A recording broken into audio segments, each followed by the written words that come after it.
Paz do Senhor Jesus, meus irmãos. Paz do Senhor. Uma alegria sempre retornar e estar aqui com vocês. Louvo a Deus por essa oportunidade. Gratidão, pastor Adilson, nosso amigo, pastor Márcio. Deus abençoe toda a família. Aos amigos, pastor Edmar, pastor André, pastor Felício está por aí. E ele, novamente, Deus abençoe a todos. Você trouxe a sua Bíblia? Evangelho segundo Mateus, capítulo 17, versículo 1 diz assim: 6 dias depois, Jesus tomou consigo Pedro e os irmãos Tiago e João, e os levou em particular a um alto monte. Jesus foi transfigurado diante deles, o seu rosto resplandecia como o sol, e as suas roupas se tornaram brancas como a luz. E eis que lhes apareceram Moisés e Elias, falando com Jesus. Então Pedro, tomando a palavra, disse a Jesus: Senhor, bom é estarmos aqui. Se o Senhor quiser, eu vou fazer 3 tendas, uma para o Senhor, outra para Moisés e outra para Elias. Falava ele ainda quando uma nuvem luminosa os envolveu, e eis que, vindo da nuvem, uma voz dizia: Este é o meu filho amado, em quem me agrado, escutem o que ele diz. Ao ouvirem aquela voz, os discípulos caíram de bruços, tomados de grande medo. Jesus se aproximou, tocou neles, dizendo: Levantem-se e não tenham medo. Então eles, levantando os olhos, não viram mais ninguém, somente Jesus. Meus irmãos, esse é um dos textos mais relevantes da Bíblia Sagrada. Tem tanta doutrina aqui que a gente tem que ser um pouco seletivo do que vai poder falar. É um texto que abre vários corredores. Em primeiro lugar, você percebe que a nossa numeração da Bíblia é uma coisa boa, a gente localiza os capítulos muito facilmente. Isso foi feito pela imprensa moderna, mas Deus já havia previsto isso na palavra dele. Antes a Bíblia era um livro, texto só, sem capítulos e versículos. Só que quando você lê o Salmo 110, você vê o próprio Deus inspirando os homens a dividirem o Salmo no alfabeto hebraico. Por isso que você lê aquelas palavras, Aleph, Bet, Gimel, aquilo ali é o alfabeto hebraico, dividindo um capítulo inteiro. Deus já havia inspirado pessoas para fazer isso. Só que às vezes a divisão é um consenso muito bom, mas você precisa ainda ler a Bíblia inteira, porque aqui diz 6 dias depois. Depois do que? O capítulo anterior diz, em Mateus 16, 28 diz: Em verdade vos digo que dos que aqui se encontram, existem alguns que não vão passar pela morte, até que vejam o Filho do Homem vir no seu reino. Então, 6 dias depois, começa o capítulo 17. 6 dias depois, Jesus leva Pedro, Tiago e João até o alto daquele monte, e aí você percebe a primeira maravilha da transfiguração. O universo está aberto para o sobrenatural. Eles subiram uma montanha, talvez o Monte Tabor, muito provavelmente, que não é muito grande, não é um Everest, não é um lugar grande demais para uma coisa grande demais acontecer. Porque o sobrenatural é imediato. O mundo sobrenatural não é remoto. Você não precisa viajar ao infinito e além para chegar ao mundo sobrenatural. Você precisa crer e pedir, e Deus vai te mostrar o mundo sobrenatural. Esse universo está aberto. Então eles acabaram de subir uma montanha. Se eles tivessem relógio nos pulsos, o tempo estaria passando normalmente. Aliás, quando eles desceram, olha o versículo 9: ao descerem do monte, a vida era normal. Eles subiram e desceram, era normal a vida. Mas o sobrenatural invade o mundo natural. Do mesmo jeito que você veio aqui, você subiu a Vila Boa e você vai receber o sobrenatural e vai voltar para a sua casa. Tudo sobrenatural. Só existe um universo, e nele tem pessoas, homens, mulheres, espíritos, anjos e Deus, que é o Criador de todas as coisas e é o mesmo universo. Existem algumas coisas que nós normalmente não vemos. É como uma laranja dividida no meio, uma parte você pode ver e outra não. É assim a realidade do universo. Agora, a primeira maravilha é essa, mas a segunda maravilha é o fato de Moisés aparecer ali. Moisés já estava morto há pelo menos 1500 anos, Anderson. 1500 anos morto. Ele tinha morrido no final de Deuteronômio, diz que Deus sepultou o corpo de Moisés. Sepultou o corpo. No começo do livro de Josué, Deus falou: quero te lembrar um negócio. Moisés está morto. Morreu mesmo. E se você ler Judas fala que até teve uma disputa sobre o corpo morto dele. Então você junta as peças e fala: poxa, o homem morreu mesmo. Só que olha ele aqui. Você pensou como que isso aqui dá um revés na psicologia, em muitas coisas que a gente pensa? Psicologia, teoria do conhecimento, filosofia. Como assim a essência de uma pessoa? Em primeiro lugar, observe Moisés, nós vamos observar ali. Moisés está mostrando o que acontece com as pessoas quando elas perdem o corpo. E ele está mostrando, a Bíblia está mostrando que a essência de uma pessoa não é o corpo, mas a alma. Aí a gente pensa: poxa, isso é muito pensamento grego. Nós estamos no culto hoje falando tão bem do corpo, e é isso mesmo. Agora, a primeira coisa é que isso não é um pensamento grego, porque Deus valoriza o corpo. Para começar, Ele criou o corpo, e Ele disse que era bom ter o corpo. Só que a essência de uma pessoa não é o corpo, porque Moisés perdeu ele.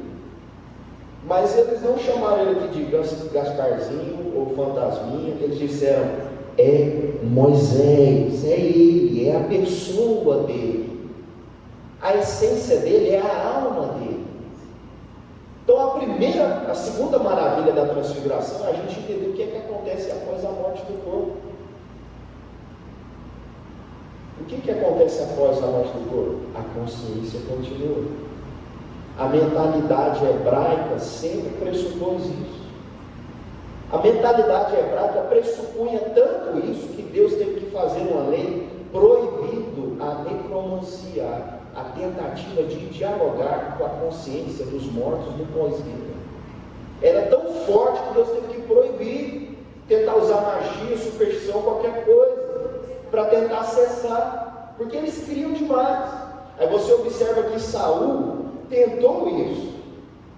Ele queria falar com Samuel. Veja novamente que é um pressuposto da cultura hebraica. Os teólogos estão até hoje debatendo se era Samuel, se era um demônio, ou se era o Siddhartha Gautama ou o Asterix.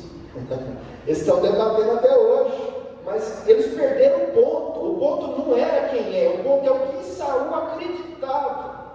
Ele acreditava que a consciência continua, senão ele nunca teria feito isso. Eu particularmente tenho motivos para acreditar que era o próprio Samuel. Porque a cultura hebraica e os textos hebraicos nunca forçaram ideias. As ideias sobre demônios e espíritos malignos foram evoluindo com o tempo, e eles nunca forçaram esse tipo de situação. Aliás, a Bíblia, na passagem, diz que não é Saul que reconheceu que era Samuel. A Bíblia diz: Saul viu e pensou que era Samuel, mas Samuel diz, a Bíblia dá o parecer dela. Ela passa de Saul, passa da necromante, passa da feiticeira e diz: então Samuel diz. A questão é que não está acontecendo a necromancia e a Bíblia não está legitimando a conversa com os mortos, porque não existe nem diálogo na passagem. O que existe é uma profecia naquela passagem. Assim como existiram as teofanias, as manifestações de Deus para declarar a vontade dele, o que aconteceu foi uma antropofania.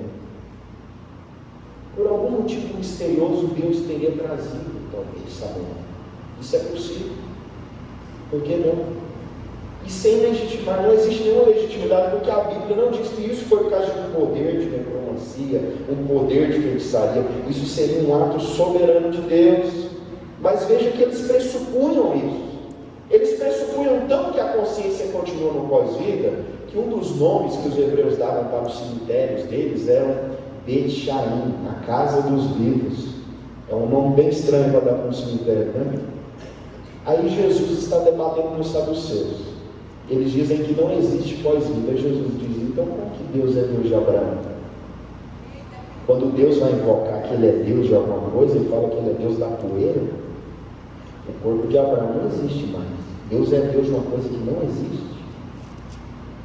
Deus é Deus de Abraão, Isaac e Jacó, porque para Ele todos estão vivos. Para Deus todos vivem. Olha como que Jesus deduziu pós-vida de um texto onde Deus diz que é Deus de uma coisa viva. Como que Deus vai vir para mim, fazer as promessas dele para mim? Aí eu pergunto: você é Deus de quê? Ele fala: eu sou Deus de uma coisa que não existe mais, de poeira ou de decomposição. Eu sou Deus dessas coisas. Nunca! Ele fala: eu sou o Deus dos vivos, e eles vivem para mim, e eu tenho acesso a eles. Você não vê, mas eles vivem na minha presença. A Bíblia sempre pressupôs a continuidade da consciência após a morte do corpo. Jesus disse para aquele ladrão na cruz: hoje mesmo você estará comigo no paraíso. Alguns que ouviram isso não acreditaram, porque no final da tarde, os corpos de Jesus e daquele ladrão estavam pendurados na cruz no final da tarde. E no final da tarde, eles estavam conversando lá no paraíso para a glória de Deus. Paulo também pressupunha isso. Ele disse que conheceu um homem que foi ao terceiro céu, e era dele que ele falava. Ele diz: eu não sei só se ele foi no corpo ou fora do corpo, mas ele foi, ele ouviu, viu, entendeu. Peraí, você parou para pensar no que ele está dizendo? Porque se ele foi no corpo, muita gente aceita isso. Não, é muito sobrenatural, mas aceita. Mas e se ele foi fora do corpo? Porque ele está dizendo que ele pode, para ele tanto faz, se for fora funciona também. E funciona ele ver, ouvir, entender.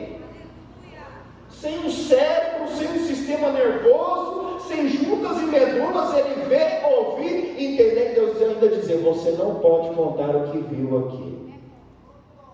Agora Moisés não tem cérebro, sistema nervoso, encéfalo, junto e medula. E ele está conversando com Jesus Cristo. A Bíblia defende a continuidade da pessoa após a morte.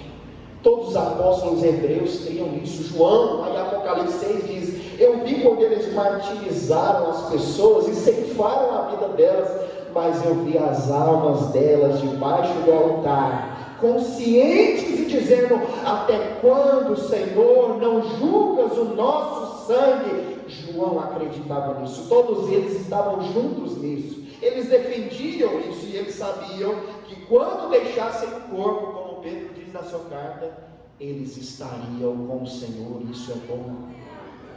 Moisés está aqui representando todos os santos do Antigo Testamento e santos do Novo Testamento que estão mortos e perderam seus corpos. Só que isso não é uma visão grega. Deus se importa com o corpo. Os cristãos sempre valorizaram o corpo. Aliás, você já ouviu falar de onde surgiu a palavra relíquia? Relíquia vem de uma palavra latim que significa reliquério, aquilo que foi deixado para trás. Todos nós, quando partimos, estamos deixando alguma coisa para trás. Mas Jesus diz que se Deus é o Deus de Abraão, como Ele prometeu, Ele vai pegar tudo aquilo que Abraão deixou para trás e ressuscitar tudo aquilo que Abraão deixou para trás. O destino do corpo na tradição cristã é algo nobre, importante. Você sabia que os pagãos cremavam corpos, jogavam corpos em vale? Aí os cristãos chegaram e disseram assim: olha, nós não vamos fazer isso. Ah, mas morreu. Então que a morte trabalhe, porque ela não é bem-vinda no nosso mundo. Nós vamos colocar perfume, vamos fazer isso, fazer aquilo, colocar dentro de uma caixa de presente, e se ela quiser, que ela trabalhe, porque ela não é bem-vinda nesse mundo e o corpo pertence a Deus. Aí as pessoas passaram a ter sepultamento de... Sabe que isso é uma coisa que o cristianismo legou para o mundo ocidental, para o mundo dos pagãos? Só que agora você tem a terceira maravilha. Moisés é aqueles que estão agora no estado intermediário dos mortos sem corpos. Mas e Elias? Elias está com o corpo dele. Ele representa aqueles de nós que ainda estarão vivos assim que o Senhor Jesus Cristo, a última trombeta for tocada, nós estaremos vivos. Paulo diz lá em Coríntios 15: eu vos digo um mistério, tem muita gente que não vai morrer jamais. Poxa, onde ele deduziu isso? Os hebreus, eles tinham uma mente tão forte, e você vê que Jesus deduziu pós-vida e a ressurreição de Abraão, só de Deus ter falado que era Deus dele, de Abraão. Jesus já entendeu isso tudo. Eu costumo pensar que a Bíblia é como um iceberg. Você viu como que o iceberg afundou o Titanic? Porque eles só viram a ponta. Tinha um oceano de gelo embaixo. Na ponta você vê uma frase: eu sou o Deus de Abraão. Mas lá embaixo tem um oceano de verdades, doutrinas e mistérios da palavra de Deus. Sabe de onde que Paulo deduziu que nem todos nós vamos morrer? Porque ele lembrou da história de Enoque e Elias. Quando no Antigo Testamento Enoque e Elias cruzaram o céu, todo hebreu entendeu que a morte seria vencida em algum dia no futuro, porque muita gente nunca ia provar a morte. Nunca ia provar. Tem gente que está contrariando: por que só Enoque e Elias? Irmão, não é só Enoque e Elias, vai ser milhares e milhares e milhares de pessoas que vão cruzar a fronteira, não porque merecem, mas porque Jesus venceu a morte, e isso começou no Antigo Testamento e arrasta até o dia de hoje. E se Deus quiser, você vai fazer parte desses que estarão vivos quando Ele voltar, quando Ele mudar você e transfigurar o seu corpo, vai provar a morte. Olha que glória! Essa é a sua relíquia. Você está cuidando da relíquia? Fala para alguém do seu lado: você está cuidando da relíquia? Está cuidando do corpo? O pastor Alberto falou aí hoje: está cuidando do corpo ou não? Isso aqui não é grego não, isso aqui não é para jogar em vala, isso aqui não é para detonar, para acabar, isso aqui é para ter saúde, vida abundante, no futuro, imortalidade. Glória a Deus. Deus, embora Deus identifique a pessoa com a alma, o espírito dela, ou seja, Deus não identifica exatamente com o corpo é o instrumento da alma. Só que Deus criou o corpo é bom, e o corpo será ressuscitado. Então, com Moisés, o que a gente aprende? É a origem do pensamento. O pensamento não se origina no cérebro. O cristianismo não apoia o behaviorismo. Um psicólogo pode usar de maneira instrumental, positiva, o behaviorismo, como outras teorias da psicanálise. Ele poderia usar muitas coisas positivas, mas nunca ser um professo behaviorista. No behaviorismo, como John Watson dizia, o cérebro origina o pensamento, e quando o cérebro morre, a consciência acaba. Acaba aqui. Eu trato o cérebro mais como um espelho, assim como todo o corpo do ser humano é um espelho. Você já viu como que é um espelho? Se você quebrar o espelho, ele fica quebrado, não reflete bem. Se você empoeirar o espelho, fica empoeirado, não reflete bem também. Você mexer e distorcer ele, não reflete bem. Só que de onde que vem a imagem do espelho? Não é errado você olhar para o espelho e falar: como que essa coisa cria essas imagens? Uma criança faz essa pergunta. Ele chega no espelho e diz: papai, por que o espelho cria essas imagens? Você fala: as imagens não é o espelho que cria, elas vêm de fora do espelho. Ele só reflete a imagem. O papai tem que cuidar do espelho. O papai tem que cuidar do espelho para ele refletir bem a imagem que vem. Você está entendendo o que eu estou falando? Você está entendendo de onde se origina o pensamento? O cérebro é o espelho da alma, assim como todo o sistema nervoso, corporal. Ele reflete. Quanto mais você cuida, mais ele reflete bem. Quanto mais você cuida, mais ele mostra bem. Só que no dia que você perder a sua relíquia e deixar ela para trás, você vai continuar pensando, se comunicando, falando junto ao trono de Deus. Isso é bênção, isso é glória de Deus. A gente lê aqui o texto de Mateus e ele não diz do que eles conversavam. Você viu? Qual que era o assunto? Os homens E as mulheres aqui da Vila Boa estão curiosas para saber qual que é esse assunto, o titânio. Então, pastora Márcia, quando nós lemos Lucas 9:31, diz que eles falavam da morte do Senhor Jesus Cristo. Porque esse é o assunto mais importante para aqueles que estão vivos e estão mortos. É o assunto mais importante para a lei e para os profetas. É o assunto mais importante da história da raça humana. Nós fomos criados para falar de Jesus. Você já parou para pensar nisso? Deus nos criou para ficar pensando nos pensamentos dele. A gente só tem comunhão com ele quando cremos nos pensamentos dele. João diz, se vocês crerem no que eu estou escrevendo, vocês têm comunhão conosco, e a nossa comunhão é com o Pai e com o Filho. A comunhão vem pelos pensamentos. Então a gente nasceu para falar de Jesus. Uma vida desperdiçada é uma vida que nunca falou de Jesus. Quando você quiser saber se o seu dia foi desperdiçado, é só se você não tiver pensado nada de Jesus. Você nasceu para pensar sobre Jesus. Você nasceu para falar de Jesus, para pregar de Jesus, para dizer que a morte dele foi a coisa mais importante. Moisés pediu tanto para Deus mostrar a bondade dele. Moisés começou a escrever no Antigo Testamento e ele leu quando Deus chamou Abraão e disse: Abraão, vamos fazer um pacto. Aí Abraão despedaçou os animais e ficou esperando o amigo da aliança dele, e Deus deixou ele dormir, porque Deus passou sozinho no meio dos animais. Se Abraão passa junto com Deus, Abraão terminaria despedaçado. No Antigo Oriente, quem passa no meio dos animais despedaçados e quebra a aliança, tem que morrer daquele jeito. Deus não deixou Abraão passar. Deus fez uma aliança com Abraão e Deus passou sozinho. Deus jurou sozinho. O que é isso? Imagina um casamento onde o noivo aparece. Aí o noivo diz: eu juro amá-la para sempre. Aí o pastor Adilson fala: mas cadê a noiva? Não, eu juro por ela e prometo por ela e por nós. Tá, mas cadê ela? É por nós dois. Se eu quebrar, eu pago o preço da aliança quebrada. Deus fez desse jeito. Ele te chama para ser amigo dele, mas você não paga a conta. Deus paga a conta sozinho.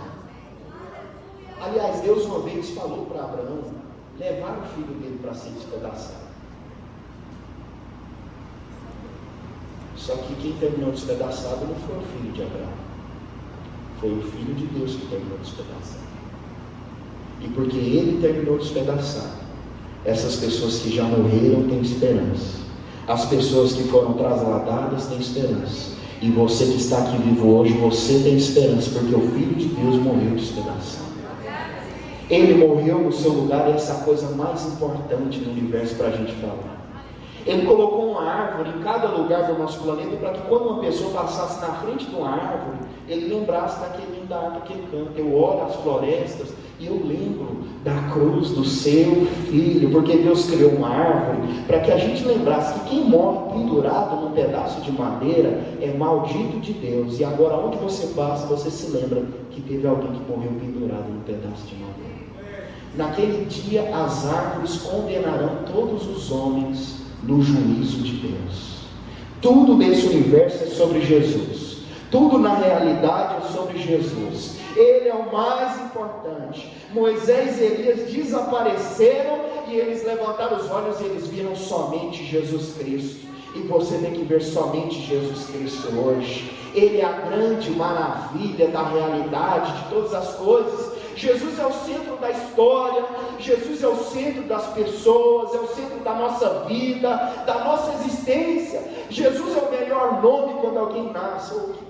Que Jesus abençoe esse bebê, e ele é o melhor nome para a gente falar quando alguém está partindo. Jesus cuida de você, e vai em nome de Jesus. É o melhor nome, é a pessoa mais importante. Eles viram somente Jesus. Os santos do Antigo Testamento olhavam para o final da semana, esperando o descanso de Deus que estava chegando. Eles trabalhavam a semana inteirinha, o descanso vinha só no final. E o sábado é sobre Jesus. Colossenses 2,16, Paulo diz: ninguém pode julgar vocês se vocês não guardam o sábado, porque o sábado É uma sombra de Jesus. Colossenses 2,16. Eles estavam, você não viu, eles estavam olhando para o futuro, para o final, esperando Jesus chegar, porque Jesus é o descanso de Deus. Ele disse: venham a mim todos que estão cansados e sobrecarregados, e eu vou dar descanso para vocês. Jesus é o descanso de Deus. Quer dizer, os santos do Antigo Testamento olhavam para o futuro, para o final da semana. O Cordeiro está vivo. E você, como que você olha? Você olha para trás. O descanso de Deus já veio. Você descansa primeiro no começo da semana e trabalha no resto depois. Olha só, o seu olhar é para o passado. O descanso de Deus chegou, o descanso de Deus é realidade. Jesus veio e se manifestou e Ele nos dá descanso para trabalhar, fazer e prosperar. Esse é o Senhor Jesus. Ele é o centro da história e o centro das pessoas. Jesus é o centro de tudo. Deus foi levantando vários personagens ao longo da Bíblia e nós entendemos que, embora Deus possa continuar fazendo a obra dele, independente de você ou de mim, toda pessoa é única, porque não teve Moisés como Moisés foi. Deus nunca fez as pessoas em série, mas sempre que algumas dessas pessoas partiram, elas não eram o centro. Jesus é o centro. Se coloque de pé nessa noite, eu quero orar por você. Que Jesus seja o centro da sua vida, que Jesus seja o centro da sua existência, que Ele cure o seu corpo. Levante as suas mãos. Ou você está vivo ainda hoje para dar glória ao nome do Senhor Jesus Cristo. Aleluia. Ou você está vivo para glorificar o Senhor e Salvador Jesus Cristo. O universo é sobrenatural. Nós estamos aqui hoje diante da presença de Jesus, como Moisés e Elias estão lá, diante da presença de Jesus agora. Só existe um universo, nós fazemos parte dele, e não importa o que vai acontecer conosco. Paulo diz: quer estejamos aqui ou não, a nossa vida pertence a Deus, estamos nas mãos de Deus, e Jesus é o centro de todas as coisas. É maravilhoso pensar em Moisés, é maravilhoso pensar em Elias, mas como é glorioso saber que Jesus é o centro de todas as coisas. É porque Ele morreu, eu tenho esperança. A minha vida não é um desperdício, porque eu tenho pensado em Jesus, eu tenho falado em Jesus. E o assunto mais importante para mim é que Ele não só morreu, mas Ele ressuscitou ao terceiro dia, e como Ele está vivo, eu estarei vivo também, eu serei transformado também. Levante as suas mãos. Oh Senhor nosso Deus, te agradecemos em todas essas coisas, pela sua palavra, e porque o Senhor sempre nos enche de esperança. O Senhor sacrificou o seu próprio Filho em nosso lugar, para nos dar vida. Enoque e Elias atravessaram a fronteira para profetizar no Antigo Testamento que havia vitória sobre a morte no futuro de Deus. Há vitória sobre a morte no futuro de Deus. Existe vitória sobre o sofrimento no futuro de Deus. Não haverá lágrimas, nem pranto, nem choro, nem tristeza, porque o futuro é de Deus. O futuro está nas mãos de Deus. Aqueles que estão mortos terão seus corpos devolvidos, porque Deus criou isso para a glória dele. E aqueles de nós que estivermos vivos seremos transformados, e todos juntos estaremos com Ele para sempre, sempre e sempre. Aplauda o nome do Senhor. Aleluia. Glória a Deus, aleluia. Quando Jesus disse para aquele ladrão: hoje mesmo estarás comigo no paraíso. Não haverá nem choro, nem pranto. Nós vamos se conhecer lá, lógico. Mas não vamos lembrar, e não vai ter na nossa mente nada de dor, de tristeza, de angústia. É só coisa boa. Aleluia. Nós vamos desfrutar o que o Senhor fala: a vida eterna. Amém, irmãos? a nossa vida é esse tamanho aqui, ó, a nossa existência. Para viver uma vida, imagina, sem parar. Daqui até São Paulo tem 1000 quilômetros. Imagina, e vê. Se eu estou com 60 anos, é esse daqui, ó, 61 agora. Isso aí. Para viver eternamente com o Senhor. Vale a pena servir ao Senhor. As dores, o sofrimento, né? Deus vai colocar coisas boas para viver eternamente. Amém? O Senhor falou contigo nessa noite, você pode glorificar o Senhor, bendizer o nome do Senhor, exaltar, aleluia.